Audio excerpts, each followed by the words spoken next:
Welcome to another episode of Revenue Stream. I'm your host, Vikash Kaushik, and today I'm super excited to have Lydia Hutchison from Acryl Data. She heads the business development team over there, and I'm super pumped about this episode. I've been looking forward to this episode for a while now, and it's primarily because it's this is the first time we're doing this sort of an episode where there's a marketer on one side and a salesperson on the other side. So it's going to be super fun, and I'm super excited about that.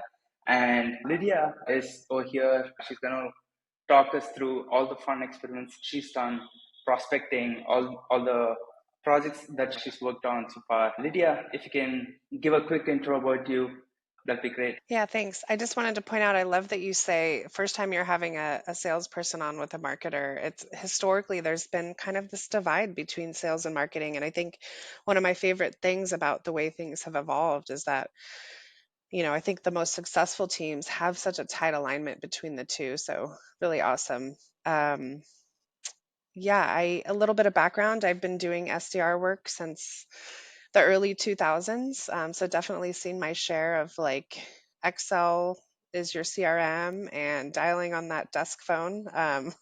But so much has changed. And so I went from doing SDR work to being an account executive for IBM. I got to travel the country, which was really amazing. Um, really learned that I just love leading and mentoring SDR teams and orgs though. And so jumped back into that in 2018-ish and have been doing that mainly in the startup world since. So a lot of building, a lot of testing, experimenting, and a ton of learning. I bet. I think because you started off with that note, right, about marketing and sales working together. Before we dive deep into all the cool stuff that you've done, um, what do you wish marketing understood better about sales and prospecting? It's something that I think we're getting closer to, but typically, and this is a product of, I think, misaligned KPIs, but typically there's this disconnect of, you know, MQLs converting to SQLs and like lack of general agreement and understanding on what a quality Hmm. kind of lead looks like. You'll get let's say a list of people who attended a webinar and marketing says, yeah, we've got 100 MQLs, go book some meetings. And we're like, maybe 10 of these are qualified. And that's not really anybody's fault. That's just, again, kind of lack of alignment in what is considered a great lead, what that handoff looks like, how they actually translate to pipeline. And so I've seen some orgs, and we're even talking about it here at Acryl Data, where everybody's got to be tied to that revenue outcome. And if an MQL isn't converting to pipeline, then that's not going to work, right? So I think Hmm. tying everybody to the same goals is really the key to having that partnership work. Yeah, that makes sense. Do you have some sort of tips or what you've seen work really well when it comes to trying to help marketing and sales get that alignment? I think the first step is really having a mutual kind of workshop and process where you sit down and say, here's the MQL criteria. Hmm. This is what our ICP is. These are the personas within ICPs that we tend to have the most success with. Um, and then on the flip side, like here's what typically we don't see well, like people who don't have a certain number of employees typically don't have money to invest in a solution of this size, or whatever those sort of qualifiers are. So really having those discussions early on about what an MQL actually is and how that ties into, like I said, pipeline Hmm. and actual closed won revenue. Um, and then really being in lockstep with campaigns. Like this never really happened for me until I was at a startup. Like when you're in the larger organizations, marketing and sales, in my experience, just aren't that close to each other. Um, but like today, there's not a day that goes by that I don't talk to product marketing or demand gen because we've all got to be on the same page about what channels we're using, what campaigns we're running, what the expected follow-up messaging should be. Um, the collaboration is just so critical. Mhm. Yeah, yeah. I think just from a that follow up messaging expectation, right? Um, like how do you usually come up with that? Like, is it like again, is it a collaborative effort, or is it more like, hey, this is the sort of campaigns we're running from on the marketing side, and we think as a follow up X, Y, and Z type of follow ups might work better, and then sales comes in and pitches in saying that, hey, sure, yeah, maybe, but I think when we've done, when we talk to the prospects, this typically doesn't work, or maybe this works better. Like, how do you usually go about doing that? Yeah, so one of my like mantras is test and iterate and then keep testing some more. Like I, I j- things are changing regularly. Mm, And so even if you find something that is working for a couple of weeks or maybe a month, chances are it's not going to work forever. And so I think, getting into a group and saying, okay, here's number one, each channel is very different. Like you're not going to follow up with somebody who attended a webinar in the same way that you're going to follow up with somebody who requested a demo. So those messages have to be really different. mm, Coming to the understanding that you've got to meet the buyer where they are. Like if someone's following up, or sorry, if somebody watched a webinar and you're sending them follow up, the chances of them wanting to jump right into a sales meeting are probably lower. mm. Um, and so thinking about, well, let me make sure that I'm answering your question. So, how do we go about messaging? I think it has to be a group effort. I think if there are differences in opinions, the best way to kind of vet those out is to test. If you're going to do an email sequence or a campaign, A/B test your subject lines, experiment with the call to action, um, try different resources to see which one kind of generates more interest than the other. And then I like to get together quarterly with both marketing, sales development, and maybe even customer success because they have a really close line on kind of what prospects are saying and hearing. And quarterly you get together and I call it a content review committee and we say, okay, here's the messaging that's performing really well. We're going to do more of it. This is what fell flat. Let's maybe step away from that for a second.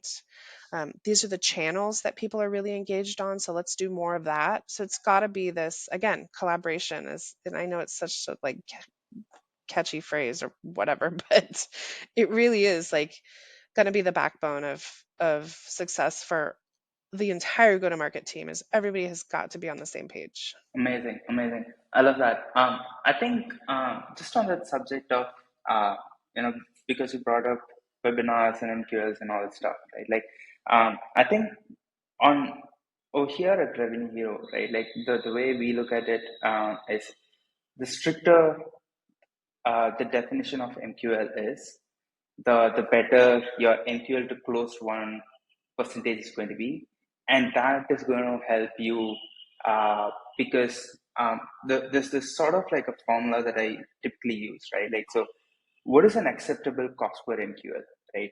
And how do you arrive at that? And the way I try to arrive at that is you have your average ACV multiplied by your MQL to close one percentage, right? So um, if your MQL to close one percentage is like super high, right?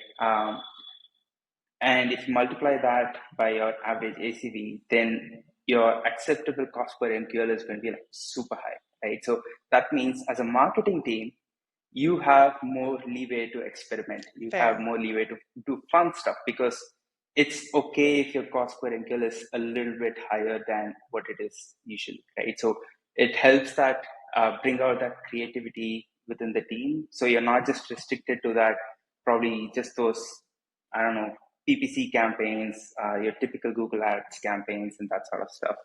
So I'm like totally with you on that. Especially like if you can have a really strict definition over there, and like you mentioned, right, like collaborative effort over there. Uh, you know, bringing everyone together, sitting down and saying like, hey, this is what works. These are the kind of people that typically buy or close really well. Um, so yeah, Totally with you on that. I definitely think that so we talk about MQLs so much, and I personally am of the belief that I don't think MQLs should be a metric for marketing. I think sales accepted leads are really what should be strived Mhm. for, because that's uh, really what matters. I mean, in the grand scheme of things, and but that doesn't mean you shouldn't focus on the other things like getting people to subscribe to your newsletter, getting people to watch a webinar replay. Like those are all the whole buying experience. Like if you think about the last car that I bought, like I went to this particular Toyota dealership because I already knew that I loved and wanted another Forerunner. And then it was a matter of finding which one had the color and the trim and the whatever that I wanted. And so I walked in there saying, here's what I want, give it to me. And that's, whereas like when I was maybe 25, I showed up and was like, I need something within this budget. Show me what my options are. But like people do very heavy research before they actually start engaging with your stuff. And so I think we have to really make a shift to meet our buyers where they are and sort of enable them to go on this self educational journey, giving them the resources that they want to consume without shoving a demo down their throat.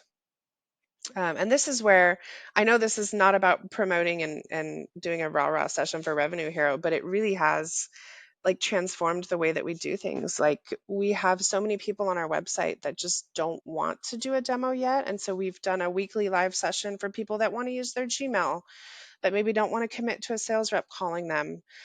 But then for those that know exactly what they want and they want to talk to somebody, they can self-serve that desire. Um, so this, you know, it used to be like, oh, let's cold call and set a bunch of meetings, which does still work. But I think, maybe cold call and invite somebody to something that you're doing. That would be interesting. Or instead of sending a cold email that's like, hey, here's my calendar link, send a cold email that's like, hey, we have this weekly publication that has helped other people kind of understand this particular challenge a little bit more. Can I send you a copy? Right. So it's, I think, more focused on like educating, guiding people to the channels that you want them to engage on. And then when they're ready, being able to instantly help them. I love that, especially your point around where you said you don't have to necessarily try to, like on the first email or directly on the first call, trying to pitch them and all this stuff, right? Like if you can share uh, some sort of helpful content, whatever, right? Like, and if you can try to get them to engage with you and respond, like just get a response from them, right? Like, Have a conversation. exactly, right? Yeah. What? I was just going to say the role has changed Mhm. dramatically. Some people refuse to admit and adapt, and that's really sad to watch. But, we're not like meeting setters anymore. In most cases, there are definitely some scenarios where that's still, the lifeblood of how things operate. But particularly in the SaaS space, I think um, the SDR role isn't just an appointment setter. You're an evangelist. Mhm. You're a thought leader. You are, teaching people new perspectives. You're creating an emotional experience with every touch point. You have to let go of that desire to just like hit your meeting quota and really think about, again, educating people and enabling them to learn on their own terms. Makes sense. Yeah, I think especially today, right? Given all the boom in AI and all that stuff, right? Like when you're trying to you know reach out to prospects and share something that is probably relevant to them, um, and people try to personalize the messaging and all that stuff according to the prospect. Like this is balance between like personalization to be relevant and personalization that sort of like just falls flat, right? Like it's probably just high F Hmm. name at best, right? How do you usually approach that? Because I'm sure, especially if you have like slightly different personas, that you're going after, then like what is the thought process over there, approach over there?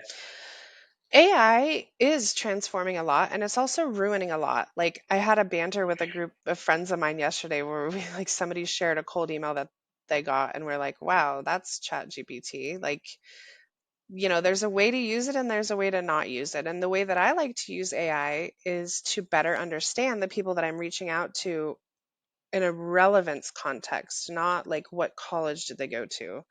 I mean, you can prompt ChatGPT to say, like, hey, pretend I'm a product marketer at a company of this size, and these are the products that I sell.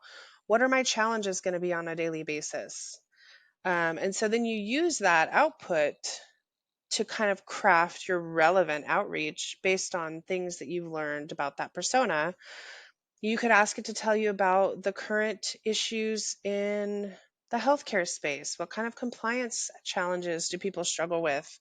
Are there any new regulations that I can call out in my cold messaging? Like, use it to teach yourself how Mhm. to write a better message on your own. And I think there are some really good frameworks. Like part of my, and we call it the Ruby project because it genuinely is kind of a side project. Is I have a fractional CMO friend of mine that I worked with years ago, and we just stayed connected because we like sales development and marketing became best friends. Because we saw this gap in that like sellers just aren't enabled on the buyer psychology. They don't know how to have normal conversations with people. And so what you have to do is take a step back and think about like who you're reaching out to, what are they trying to avoid on a daily basis, what do they not have to deal with, and that's what you talk about when you reach out and how you kind of help work through those issues. But I think um, personalization, if it is applicable to their problems, or maybe I reached out to somebody yesterday who lives, saw that he lives in the city that I lived in last year, and so I said, ps, looks like we used to be neighbors or whatever. But like, if you're starting off that way, instantly people go, okay, this is a sales email, not going to read the rest of it. Um, so I think just like you said, it's like, yeah, relevance versus personalization. I think personalization, if it makes sense, relevance is always going to be number one. There are a ton of tools that help you find relevant talking points, um, like Clay. If you're going to use Clay, don't just use it to personalize somebody's name and city in in your emails. Like, use it to look for companies that are hiring data engineers because typically that means they're struggling with whatever that challenge is. Or use it to look for people that have grown a certain percentage that might be facing issues with that scaling process. And then you tie your pain messaging back to those triggers and signals that you have scraped for. So, relevance, in my experience, has gone a whole lot further than personalization. And once I've gotten into leadership and actually get these cold emails, like really understood it even more deeply. Was like, wow, the bar is really low. um, but yeah, hopefully I answered that question in two parts. Like, ChatGPT, use it to enable yourself. Don't use it to write your messaging, because people can spot that a mile away. And always prioritize relevance over personalization, because what it comes down to is like people get hounded by us sales folk all day, every day. And like, how are you going to be different? How are you going to trigger some meaningful thought about a problem and a potential solution? Mm-hmm. Yeah, I think a topic that is slightly closer to that, right? Like, I think videos is one such thing where people are trying to be, are trying to use videos to, to try and stand out, uh, either, when you're sending a message on LinkedIn or through email and all this stuff. Like, and on top of that, you have these AI generated videos where Mm, it can sort of like you just say hi watermelon, and that watermelon can be replaced by your first name, yeah. and you just upload a bunch of CSV. So do you see that working by any chance? I know there's that uh, there's that wow factor to the video, right? Like being Yeah. able to generate the video in like a fraction of a second, like 10, 15, 20 videos. And then all you have to do is just hit send. I get that attraction to it, but does it Yeah. work? Well, I can only talk about what's worked for me. And in all honesty, I'm a little bit old and have been resistant to video. But I did experiment with it here at Acryl as a follow up to an event. And it did net a couple of conversations for me. And, but I was recording them one by one. And it was like, hey, Vikash, I saw that you were at the event. I also saw this on your LinkedIn profile, and that makes me curious about whatever. I don't think I could scale that with AI. And I think what's probably going to happen is the same thing that's happened with cold email, is that it's going to get so automated and so spammy that it's not going to have an Hmm. effect anymore. Yeah, And yeah. that's what I'm afraid of. So I definitely try to be selective. I just started playing with SendSpark, like on a very basic level. I'm not really using any automation. I'm just using it to record and like track engagement. I think Hmm. there's a place and a use for it. But again, once you start spraying the masses with it, it's going to lose that shine and it's going to become really Hmm. annoying for most people. I Yeah. personally don't open videos from people that I don't like. I don't know. Do you watch videos that random people send you? I don't. It really depends. Yeah. So what I do is I read the first few lines Yeah, in exactly. that message, and then see if it makes sense, see if that sparks any curiosity, and then I open it. If it is like, hey, here's a video, and then there's that video, and I'm like, No what do I do text. with it? Yeah. I think you're right. It really has to it has to be paired with the right message as well. That gets to the Mhm. point. That's not like building fake rapport. That's just like, hey, here's why I reached out. If you think it's relevant, check out this video. If not, let me know and I won't bother you anymore. Like that's what I think we've lost the ability to do is one, we assume that everybody wants and needs what we have as sellers, and that's absolutely not the case. And two, we assume that our product is groundbreaking, and I can't think of anything that's really in that category right now. Like people are getting the job done without you already, one way or another.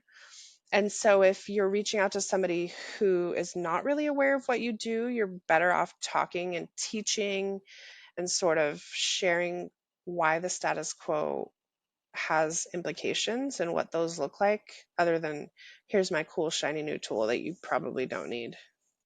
Makes sense.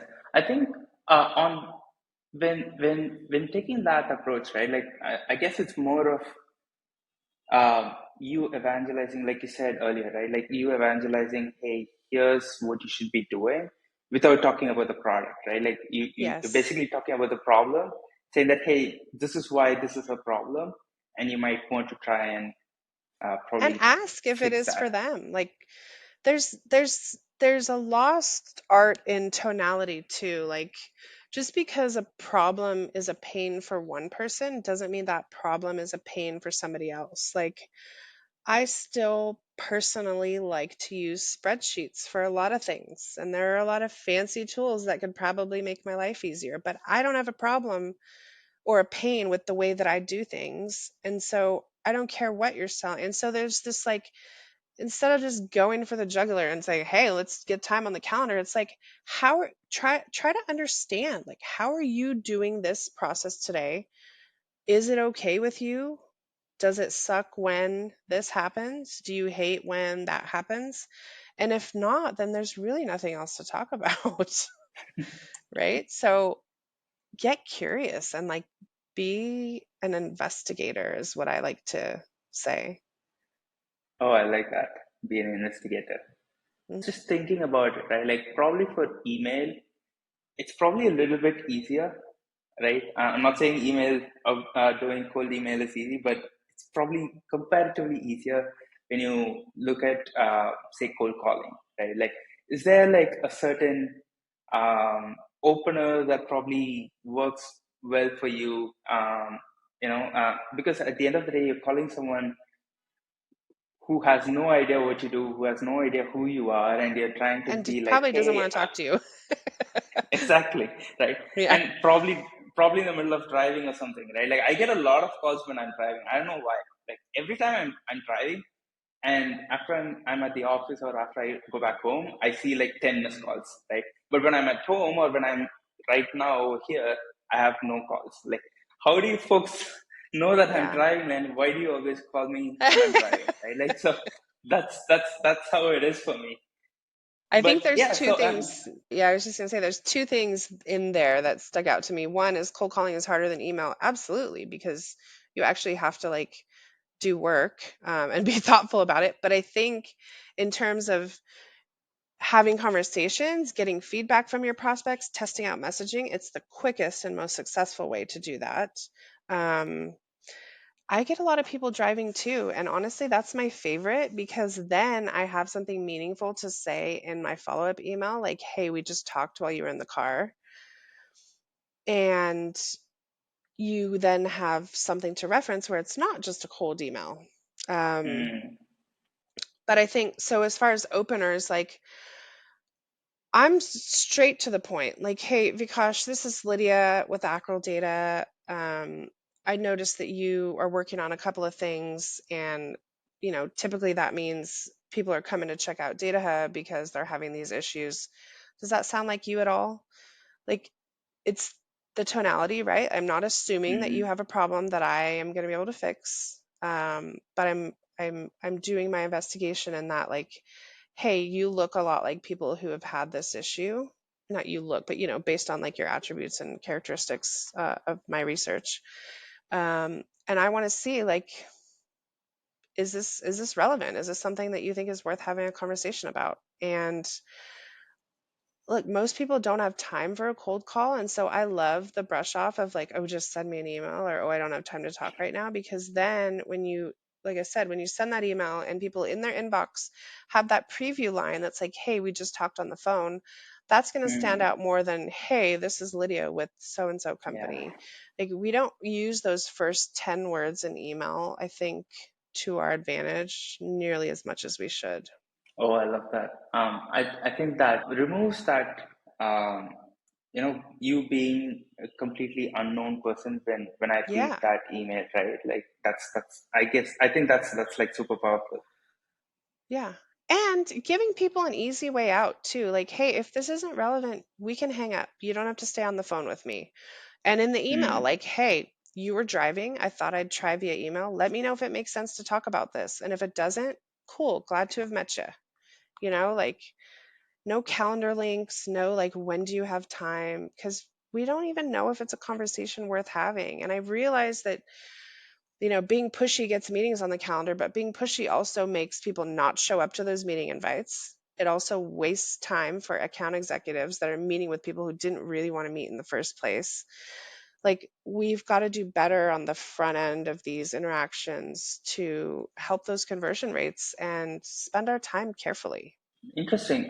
When it comes to those the no show part of it, right? Like handling that, ensuring people who said they'll come for the meeting actually show up. Like, how do you sort of like tackle that? I think the biggest issue or the biggest reasoning behind most no shows, because I've done this too, is like I'll talk to somebody and I'll say, fine, we'll meet in a couple weeks. And then it's the day before and I'm like, who is this person and why am I meeting with them again? I don't remember. And I don't know Mm, when the formality of putting an agenda and a calendar invite went away. But without that, I have no idea what we're talking about. So there are a mm, couple of things there. Like, I think it doesn't have to be some formal agenda. It's just got to be like, hey, here's what we talked about. This is what we're going to talk about on the next call. And this is why you said it mattered to you.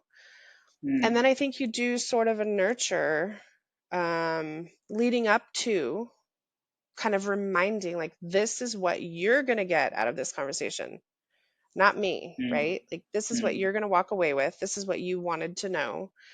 Um, And, then if it wasn't really interesting, they're going to fall off right there and you're going to know. mm. Do you have like very specific nurture emails that has worked for you in this, when trying to handle the no show scenarios and stuff? Like, just from a Like, post framework no show. perspective, yeah. I think they're pretty straightforward because they're very simple. Like, hey, we were supposed to talk about this. You didn't show Mm, up. Is this still a priority or not? Like, let's get to the truth of the scenario, right? Is it worth me following up with you or not? That's all I want to mm, know. And if you don't want to talk to me, I don't want to be a nuisance. Um, Mm, so I think, we've gotten too absorbed in these fancy, cheeky, like email tactics, um, where we just need to like revisit the what do you want? Like, what are you trying to do here? And people appreciate that. mm. But at some point, like I'm sure, like as you keep following up, right? Like after a point, as a receiver, it gets a little bit annoying. I know that there are like two schools to it. Like I know on one side people are like just keep following up till they say no, and on the other end you have people who say like, dude, you're probably annoying them. Like you'll have to stop. Like where do you stand over there, and like what's the balance? I feel like at a certain point, silence is a no. um, I might Like get break a it up a hint. little bit. Yeah, take a clue, right? But maybe things got absolutely chaotic and they just don't have the time to think about it right now. And so I might do one or two check ins over the period of a week, and then I'll give it a break for a couple of weeks, maybe Mm, 4, 6 weeks down the line. Hey, we talked about this before, just checking in to see if it still matters. Is there anything I can help? Provide you with any questions, or should we just kind of part ways?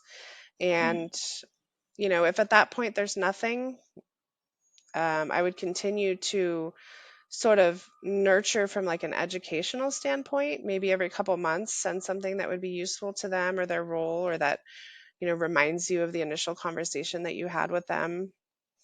Again, you're mm-hmm, taking them on that journey of educating themselves, and you just sort of treat it like you're a teacher, right? Not a salesperson. mm. You're teaching. Nice, nice. And do you is it do you recommend working with marketing over here, especially if you want to provide more content, more educational content, that sort of stuff, or is it more like, hey, we've already discussed these sort of messaging works well, so now the BDR team, works, figures out the messaging, figures out what the copy is, they share their version of it. I think at a certain point, marketing needs to own the nurture, and you can maybe trigger and manage that with lead statuses. Like Mm, you've got a sales nurture and then a marketing nurture lead status, where sales nurture is like, hey, I'm going to actively do my work on this for the next 6 months. And then after that, I'm going to let them get, updates from mm, marketing. Um, I don't think anybody has this figured out 100%. And if they say they do, they're probably lying. So, trying new things is never a bad idea. Makes sense. Yeah. I know I've had my fair share of confusions when I'm trying to, set up these nurture sequences, because like which property should I filter by? I'm like always confused, like because there's like so many processes set in place, and after a point it gets Yeah. really confusing, right? Like, yeah. That's where you set those common expectations. And I found that using lead statuses can be really powerful because marketing knows what to pull on. What's your responsibility. Um, Mm, yeah, I mean, we've got so much power in our CRMs, like the functionality and the ways that we can slice and dice our data. I think lead statuses is one that's so underused. If mm, it were up to me, I would have a list of 50 because you can get so much analytics from like what happened after each call. um, anyway, I could go on for that. I go on about that in a whole nother episode. But yeah, I mean, everybody's got to be on the same page for tracking specific data points and how to action them. I think team effort, right? interesting. Yeah, definitely team effort, and I think um, like this sort of brings me to this, right? Like because we're talking about CRMs and uh, like I'm sure like at some point there's like the system is probably failing the sales reps, right? Like because we recently did this report, right? Like we filled out forms on like 1,000 B2B websites, and 635 of them did not respond. And I'm Cannot sure believe like it's that, not by like the way. salespeople. And I'm sure like salespeople are people are not like, hey, I don't want to talk to prospects, right? Like I'm sure they want to talk to prospects, right? And maybe some of them are using enrichment, and some of them disqualified us, but uh, I'm sure like this somewhere the system is probably like failing. Where do you think that is? Like, do you think there's some sort of miscommunication happening over there. 100%. And I want to say, I don't think there's any excuse for not replying to a demo request because a lot of us, when I was looking for a scheduling tool for our website, the first place I went was to my network and said, hey, what are you guys using and why? And so I'm going to remember I had a bad experience with a data provider that I couldn't really afford at the time. They wouldn't give me, I knew I couldn't afford them based on what other people had told me. They would not let me talk and get a demo. And then guess what? When I went to a company where I could afford them, I'm never using them. Never, ever, ever because of that experience. And so, like, I don't understand why we would ever want somebody to go through that. Like, even if somebody has 10 employees and they're requesting a demo from us, I'm getting a notification that they were disqualified and I'm reaching out personally to say, hey, I know you want a demo. I want you to understand our pricing model. Here's some more information on what size companies we see the most success with. Is this still something you want to talk about? Mm, And we're able to do that thanks to Revenue Hero. I have a workflow built on anybody that's under our employee threshold that I can then go have a one on one conversation with.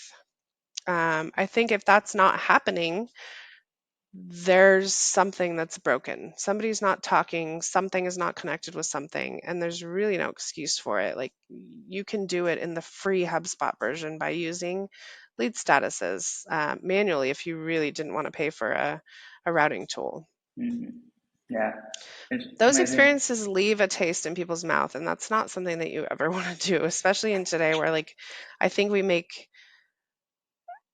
I mean, it's no secret that buyers make decisions based on emotion first and then like rationale later. But um, it's all about that experience and letting people self-serve.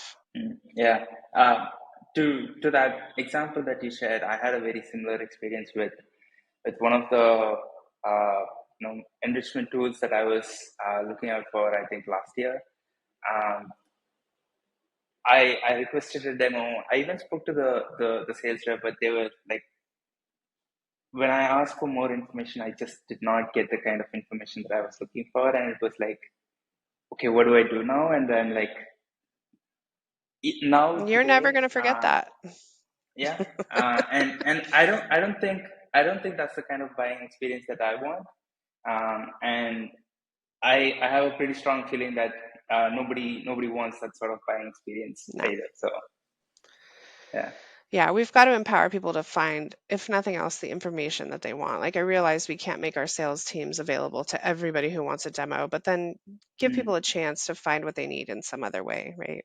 Yeah, yeah, interesting. Yeah, cool. In terms of prospecting, right? Like, are there any specific channels that work really well for you? I know we were chatting a couple of weeks back on LinkedIn, but I'd love to hear, like, especially because the kind of personas that you're going after at Acryl Data, right? Like, it's I used to market to developers, so I understand how difficult it is. So I'm like really curious, like what sort of channels do you see working really well? I'm always going to preface this by saying right now, because last year cold email was working great for me. This month, it's not so much. I think deliverability has become such a thing that, once we all figured out how to hack the system, then, the email providers figured that out. And it's just getting harder and harder. And so, right now, personally, the best channel for me is LinkedIn. I'm able to get in front of, um, what I think is my ICP and have those conversations where I'm asking questions and trying to learn about them. Also, cold calling. I think, there's so much power in just picking up the phone and having a human conversation with somebody. But I still do get cold email replies, and I'm not going to stop trying. I'm not going to stop using one channel ever. I think, if I had to sum it up, it would be everything works. It just depends on who you're reaching out to and what kind of mood they're in. um, so, you know, definitely double down on what's working in that period of time, but it's got to be a combination of, every single channel. And, maybe you change the way, like for cold email, instead of asking for meetings in those emails, I'm pushing um, resources and content to get people to engage where I want them to engage. So on our website, or with maybe our pre-recorded webinars, or anything that I think would be valuable and educational to them. Um, so yeah, use every channel. Everybody's different. Um, you never know. Like, and if something feels weird, just run an experiment and test it out. Makes sense. Yeah, amazing. Lydia, I think we've discussed a lot. I think I've Yeah. learned a ton about prospecting. I'm now more empathetic of my team over here at Revenue Hero. Good. Um, so, so I asked them like if they had any questions for you, and there was a whole bunch. Uh, but in the interest of time, I have two quick questions for you from our Okay. team at Revenue Hero. Leaving voicemail, yay or nay? Yay. I'm pro voicemail. Hmm. There are a couple of reasons. One, you're not expecting somebody to call you back. You're telling them to look for your message on another channel. Hey, Vikash, just sent you an email. No need to call me back. Check your inbox. Two, if you don't leave voicemails ever, you're going to get flagged by the cell phone providers as a spammer because all of your calls are under 10 seconds or whatever. Like, it's bad, I guess, hygiene for your phone numbers. So yes, I'm pro voicemail. Not on every single call, obviously, but I think like the first and maybe the third or fourth attempt, you can sprinkle one in. But yeah, absolutely, and please don't make it longer than like 10 or 12 seconds. Got it. I never knew. It's really just I want you to know who I am, right? Yeah, I never knew these telephone providers can actually flag you as spam. Today I learned. Absolutely. And let's say I have T-Mobile and this person keeps calling me and I flag them as spam, and somebody else who has T-Mobile has also flagged them as spam. Like, they're done for. And I think there's been so much buzz around the whole email spam and deliverability. We don't talk about kind of like cold calling deliverability as much as we should, but do some research. There are definitely some ways that you can, um, optimize it for Nice, yourself. amazing. Yeah, I'll do that. Uh, Last question.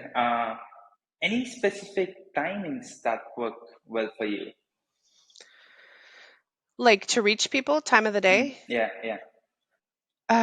Gosh. I find that people are typically in the best mood on Fridays, and so that's where I do my biggest cold calling Hmm. block. Again, I think it changes based on who and like what time of the year.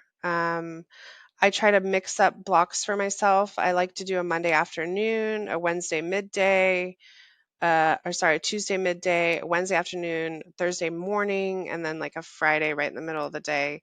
Um, if I'm busy or I have something like this going on where I move my call block to later in the afternoon, I do that. It just, I feel like there's definitely science behind what times people pick up more, but I think there's a lot of context behind that data that isn't shared, like geographic locations, what titles. A lot of people like me are in meetings all day long in the morning, and I won't answer the phone because I can't. And so I think the answer is it depends. Like with all things in marketing and sales, it depends on the context. So It depends. Yeah, that's my answer for everything. got it. Amazing. Once again, this has been great, Lydia. Thanks a lot. I had so much fun. Thank you. Thank you.